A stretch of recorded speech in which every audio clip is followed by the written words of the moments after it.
welcome to the Sharon and Joe Show. My name is Sharon. My name is Joe. In today's episode of the Sharon and Joe Show, we're going to do something a little bit different. Some of you may have seen me hyping it up all week. I was posting a new picture every day on the community page. Joe and I are going to do a video today on our animals. So what do you think, Joe? Yeah, it sounds good. It sounds like a narc-free video day today, which is cool. Oh, God, narc-free every day, right? Yeah, absolutely. 100%, please. So what Joe and I thought we would do is we'll tell you a little bit about why we have so many animals, and then we're going to go ahead and introduce you to all of our animals. So Joe, why don't you get the ball rolling, and why don't you tell us how many animals we have? Okay, I don't know the exact number, but I say at least that I know of at least 24. So we'll let you guys guess, and we'll kind of, I guess, as we go along, I'll try to keep count of who we have and whatever it is. All right, that sounds like a plan. So go ahead and put your guess in the comments right now, and we'll see who gets it, because I don't know either. It is more than 24, so we'll keep track as we go along. So some of you may know that Joe and I have been in a relationship for almost a year now. It's actually almost our anniversary, and we've been living together since December. So what we were doing when we started living together, we merged our family. Between the two of us, we have 4 kids. So we're starting like a new family. But we also did that with our animal friends. We had a little animal family as well. So Joe, I actually brought the majority of the animals into the relationship. Joe had several as well. And it actually has turned out, it's worked out pretty well. What do you think? Yeah, we were more concerned with the dogs, Fiona, my little Shih Tzu, and Sharon's 2 dogs, but they're like best friends, so that's cool. And the cats get along with everybody, and that was our biggest concern, was that. And then how, I guess, the hens or the chickens, whatever you call them, they do in the garage during the winter until I build a coop in the backyard. So far so good. Yeah, I think it's actually turned out really well.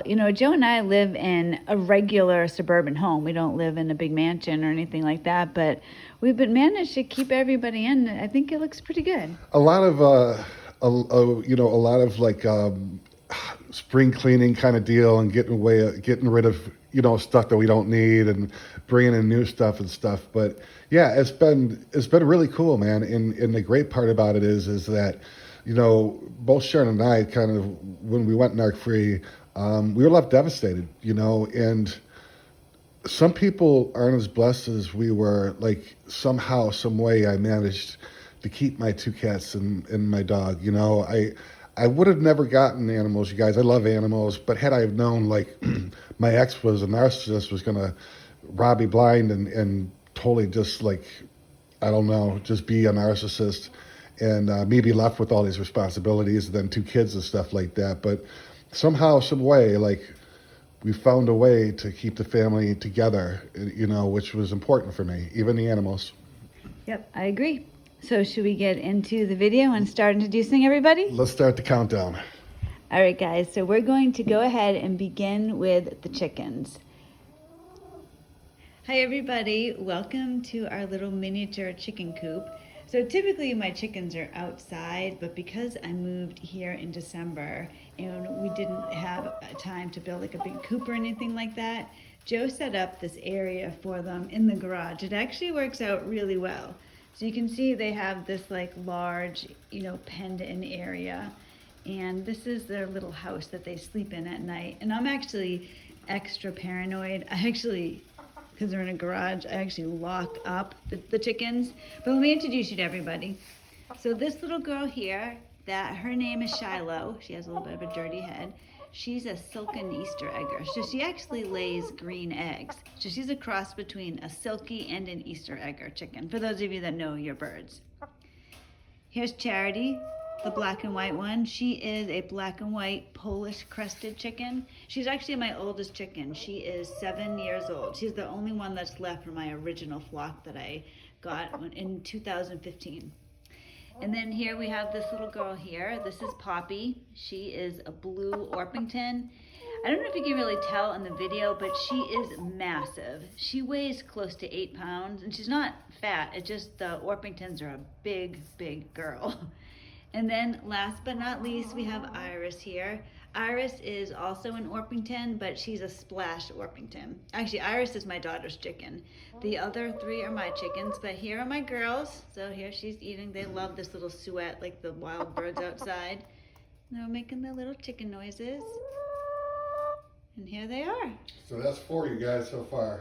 Oh yes, so we got 4. If you keep in count, there's 4. Hi everybody, welcome to Joe's Furnace Room. I know this probably seems like a very strange place to keep snakes, and it is. This isn't the snake's permanent home. These are my breeding females. Some of you may know that I have a snake business, a breeding business for a little bit of a side money. And these are my female breeders. They have another area in the house, but I want them to be in these cages while they breed, and it fit perfectly here. I know it seems strange, but the temperature's right, everything's right here for them. So we're just keeping them here until the end of May. So I'm going to introduce you to the 4 females that I have here. Oh, here's Vashti. She's drinking, but she can come out for a minute. This is Vashti. She's a Western Hognose snake. She is an anaconda pattern, and her color is the regular color. Anaconda just is the pattern on her back. So this is one of my snakes. This is one of the breeding females, Vashti. I breed 2 different types of snakes. I breed Western Hognose snakes, and I also breed Mexican black king snakes. So I'm going to show you.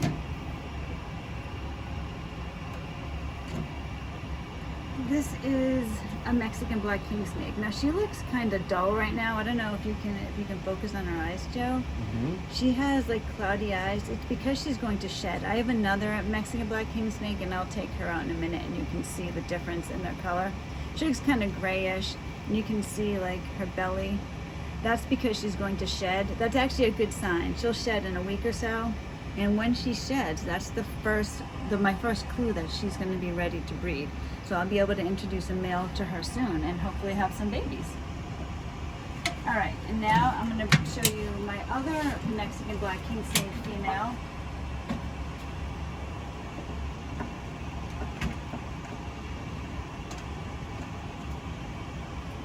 All right, this is Sabina. You can see she's, I don't know, can you tell the difference, Joe? Yeah, the eyes. Yeah, and she just looks like a little blacker and shinier. So she's not about to shed. So this is Sabina. She's going to be her first time on this year. This is my first time breeding her because she's up to size this year. Oh, nice little S for Sharon. Cool.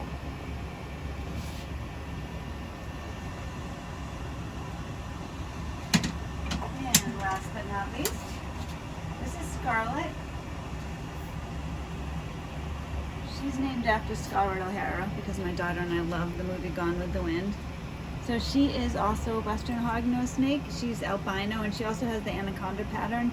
Hers is a little bit different. It's more, you know, there's less of a pattern than Vashti. So here she is. Joe, what do you think? I'm counting 8 so far. 8 so far, yep. Yep. All right, guys, so you're keeping track? 8 so far. All right. Okay, everybody, we're back with another pet. I know you can't see him yet. This is actually my frog. There he is. Yep, he's a wood frog. His name is Piper. Now, he's a rescue frog. I've had him for 4 years now. One day I was outside and one of my chickens had him, and she had him dangling by his foot. She's running around, dropping him, pecking him, and he was so injured. I brought him inside thinking that at least he could die without being eaten by something. But he thrived, and now 4 years later, I still have him. So this is Piper. Hi, Piper. That's number 9. Bye, Piper. Okay, everybody, here we are outside. We thought we would videotape the dogs outside. So this is Fiona, or Fifi, as we sometimes call her. This is actually, Joe brought this dog into the relationship, and I'm very, very happy that he did because I love Fiona. So there's Fiona. She's a little Shih Tzu. Hi, baby. Now let's see over here. Who do we have? This is Belle. She's my little dog. Let's see if I can get her to come over. Hey, Belle. Belle. There she is. So she's a Bichon Frise. The neighbor has a little dog, and she wants the dog to come out. She doesn't realize that we're trying to get her on YouTube. She doesn't want to be YouTube famous. And then, last but not least, we have Tupac. And here's the man himself, Mr. Tupac. So yes, he's named after the rapper Tupac. Of course, he's moving all over the place right now. This isn't the easiest thing to film. Hey, Pac. Hey, Pac. There he is. Oh, he's done with me. All right, so there are the dogs. Fiona, Tupac, and Bella. Belle. Hi everybody, welcome to Joe's bathroom where we have temporarily brought the sugar gliders so that you could see them. So here's our sugar gliders. So they're eating marshmallows. They love, sugar gliders. They love sweets. So there's Coco. That's Coco. And then we have Betta. There's Betta right there. So Joe, why don't you tell us a little bit about the sugar gliders, because you've recently gotten to know them very well. Well, we gave them baths earlier yesterday, and they love all kinds of marshmallows and melons and protein. They're just really good. They're from Australia, aren't they? Yep. So they have little flaps. They're actually marsupials, and they have little flaps on the sides of their bodies, and they can't fly, but they can glide from tree to tree. Oh, that's a good view of Betta. She's so actually these two sugar gliders, the one that is close up right now, that's Betta, and she is actually the niece of this one here, Coco. So they're being so good right now. They make this weird noise. Joe, would you describe their noise? It's like alien. It's kind of like, I don't know. Could you get him to do it maybe? Yeah, I can get him to do it. Alright, so this is out of crowding.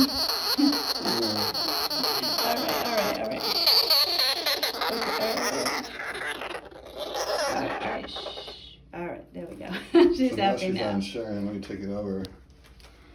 So now, little Betta is on Sharon. Now, how many is that? Have you been counting so far? It was 8 after the snakes, then 9 with Piper, then the three dogs is 12, then 13, 14. All right, so here we go. I think so, go. guys. I think there's 14. So yeah. There goes our little sugar gliders. Hi, everybody. Welcome back. I have 5 additional snakes to show you because we don't have enough snakes as it is. So I'm going to begin here. These are my some of them they're juveniles growing into adults. Some are smaller adults. So I'm going to start here. This is Betta. She's very special.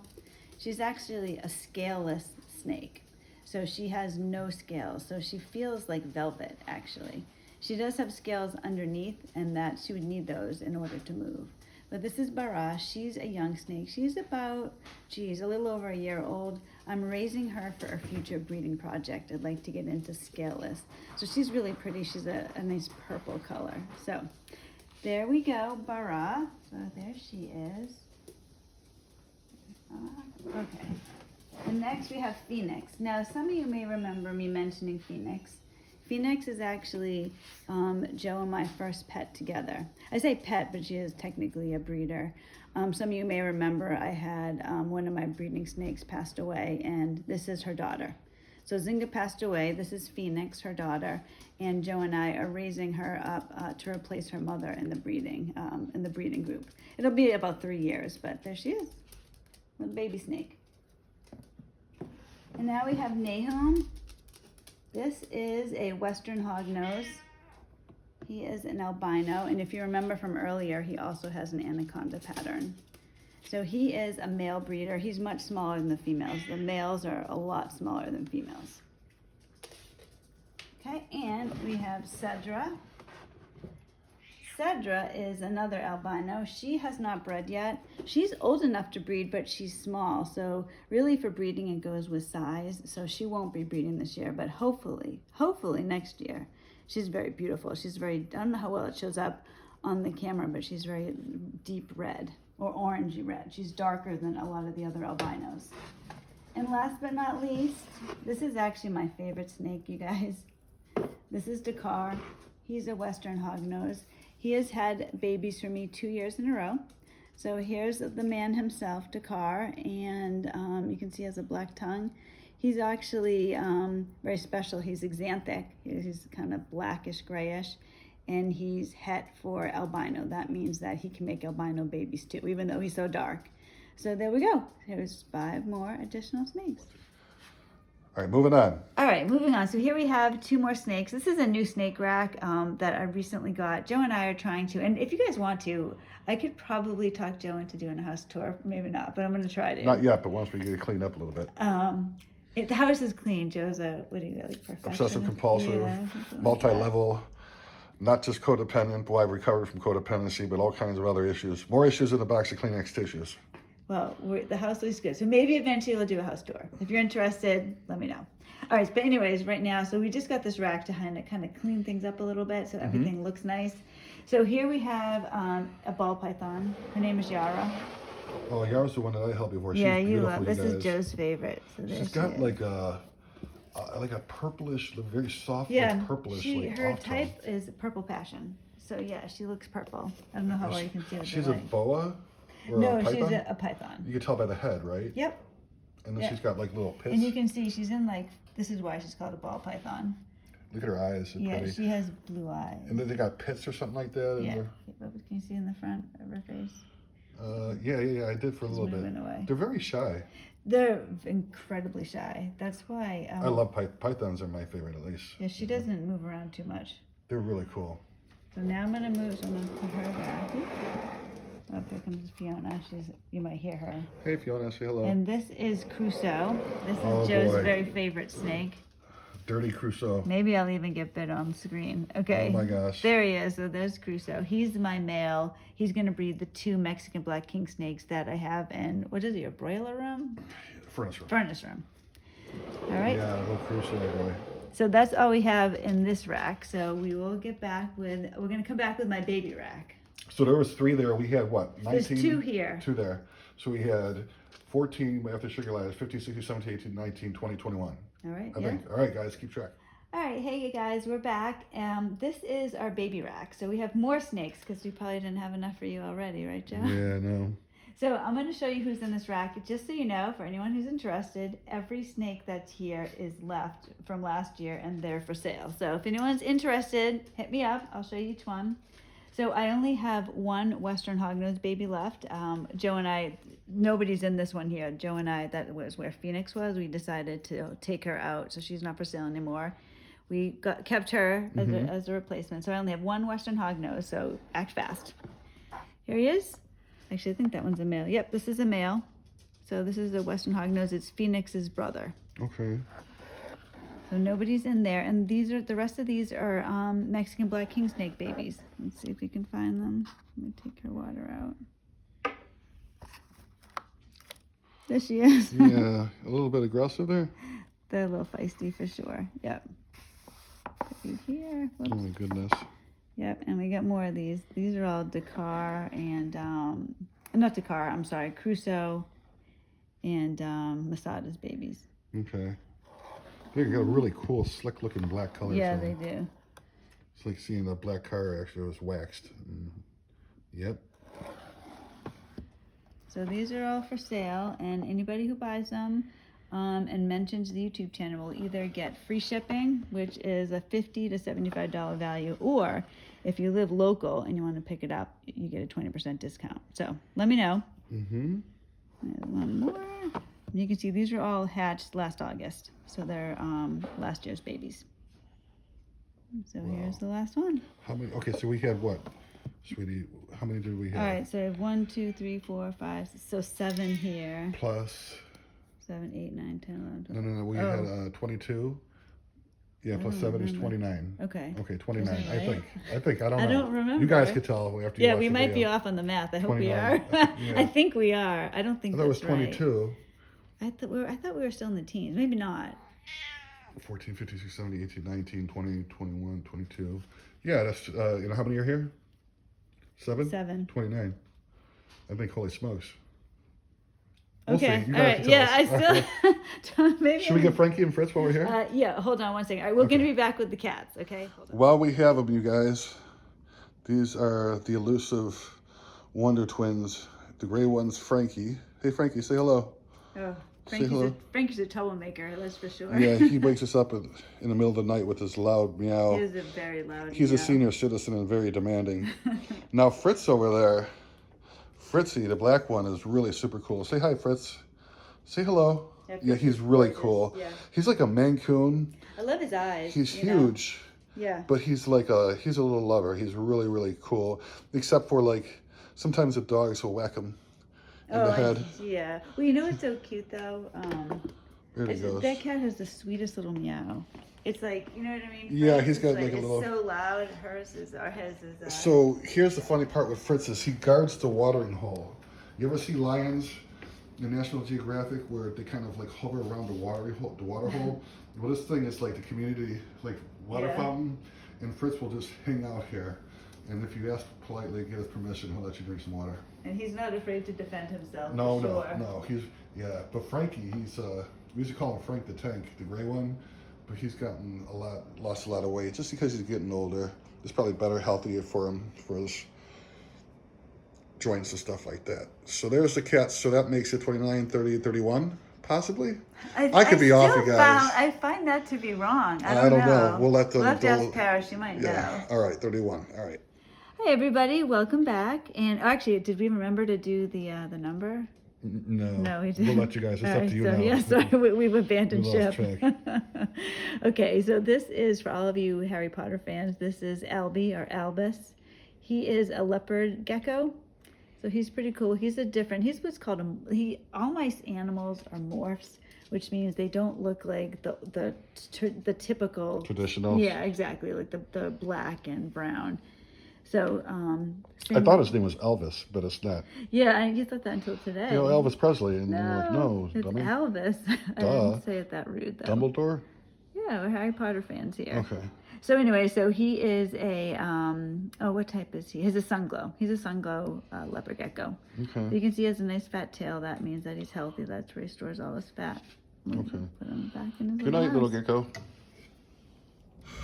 All right, everybody, and here is somebody we don't want to forget to show you, our little fish. So this is Captain Nemo, the betta fish, and he is about a year old. I got him at a reptile show of all places, and he's a beautiful betta fish. Have you ever seen betta fish, Joe? No, but I don't know. I'd rather be an alpha fish. The beta, I don't know, but they don't know the difference, though. He's a beta fish. That's cool. He's like Siamese fighting. Yeah. So if you put two of them together, they'll like kill each other. Yes. Yep. So they are solitary. Yes. Yep. So this is why he's in this tank by himself. So even a female, like if it was a female, would they breed or would he? A female probably would, but I don't know if it must be the males. Like, see, they have those. They're not like praying mantis where they breed and the female bites the other guy's head off. No. Okay. But they're a beautiful fish. So. How old is Captain Nemo? He's usually I've had him for a little over a year. So typically they don't sell them until they're about a year old because they want their tails to come in. So he's probably 2 years old or so. Yeah, so there he is. All right, guys. Captain Nemo. That's it. I think that's it. Do we have to? Nope. One more. Okay.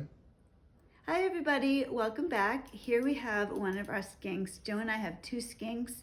And so many times I say skink and people don't know what it is and think I'm saying skank. It is skink with an I. So we have two different types. This one here his name is Paragon. He is a northern blue-tongued skink. He's from Australia. Now, I'll see if I kind of love to get him moving his tongue because he has a blue tongue. Come on. No. All right, well, I tried. I'll insert a photo so you can see his tongue. But here's Paragon, and he's about 2 feet long. All right, so now. All right, so here we are, and this is our second skink. This one is not from Australia. This is an Indonesian blue-tongued skink. Now, this skink's name is Saeed, but I actually think it's a female, but it's very difficult to find out the gender of skinks. Now, I happened to find out with Paragon because I saw evidence of his boyness, but with this one, I believe it's actually female. But yep, so, there you go. Maybe, hopefully that got on film. Actually, my son is my cameraman right now because Joe's at work and we're editing different parts of it. So could you see him? All right, I got a nod. My son nodded in agreement. We saw the blue tongue. All right, so there we go. I guess we'll move on to the next one. Okay. Okay, everybody, this last, but I was going to say we saved the best for last. Not 100%, but there's a significance to this gecko that I don't know if you know. Do you know what's significant about him? No, they're all significant. Joe has no idea. All right. All right, so this is They're all God's creatures. This is Solomon. He's a gargoyle gecko. A gargoyle? Yes, because he has these like little bumps on top of his head. I don't want to like stress him out by pushing him out. Oh God, he's gonna come out. But anyways, yeah, I don't want him on the floor. But if you can kind of see, he has like bumps. Oh, okay. I see. That's why he's called a gargoyle gecko. He's not happy now. But he actually is the first reptile I've ever owned. Oh. Yeah. What's his name? His name is Solomon. Solomon. Yeah. And actually, I'll tell you the story of him. I was at a pet store and I saw him. He was in this little teeny cage and he looked so sad. He was like staring at me. So I just couldn't get them out of my mind. I went home and I'm thinking about it. And then I didn't have reptiles. I didn't know nothing about them. I just went and bought them. And that's kind of what started the whole thing. Solomon looks like he's going to jump on my shirt. Yeah, well, we're going to put Solomon away now. He's hard to catch. So I will I'm going to put him away, and then Joe and I will come and say goodbye to you. All right, so I'll be right back. Later. So there you have it, an animal tour on the Sharon and Joe show. So I hope you guys liked it. I hope you weren't appalled at the number. Actually, do we know the number? No, it's up to you. You guys are going to have to tell us because we don't know. And then if we lose one, we can't keep track, then we're going to be in trouble. Because probably, well, I don't know in the state, most of the animals we have here are legal, at least. They're all legal here. Oh my, my son actually said that. He's like, are sugar gliders legal there? I was like, yes, they are. So they are. Everything's legal. I can't say I've always had legal pets, but currently everybody's legal. We're legit, narc free. Yes, oh, absolutely. So thank you guys for watching. I hope you liked it. If you're interested to do other shows similar to this, let us know, maybe a house tour or something else, who knows. But in the meantime, I hope everybody has a wonderful week. Thank you again for watching, and we will see you next week. Bye, everybody. God bless you guys.